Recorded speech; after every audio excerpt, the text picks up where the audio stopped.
We're joined now by a man who has helped navigate U.S. foreign policy way back during the Iranian Revolution. He is Zbigniew Brzezinski, who used to be President Carter's national security advisor, joins us now. Thank you for being with us. I want to start by asking you, does Mubarak have to go? Or, as the administration seems to hope, he can implement enough reforms to get through this moment. Is that realistic?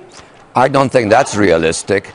What could be realistic is that Mubarak himself becomes convinced, with outside advice, that it is in his interest, as well as in Egypt's interest, that he goes and that he sets in motion a process which facilitates that. I think the alternatives otherwise are much tougher. Either the army cracks down and the populace increasingly turns to fundamentalism, radicalism in reaction to the crackdown, or the regime perpetuates itself and an explosion comes later and even more violently.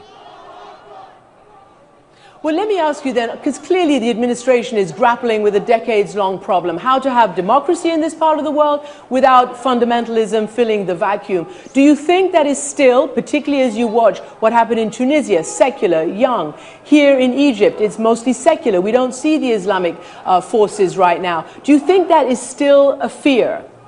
Well, it still is a fear, but there are some examples which are a warning to us, and there are some examples which are a possible source of encouragement.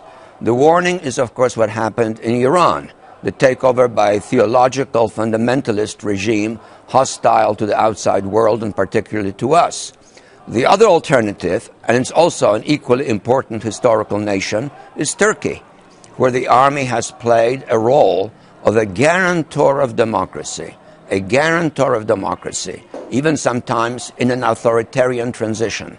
And the army has made possible the evolution of Turkey. Now, if you look at the region in which you are now present, there are three great nations in that region. Egypt, with enormous history and civilization and culture. Iran, similarly so. And Turkey, with an imperial past of enormous impression. Now, Turkey certainly, I think, provides the most relevant example. And Mubarak, I think, could play still a constructive role by accepting the reality and making that change possible himself.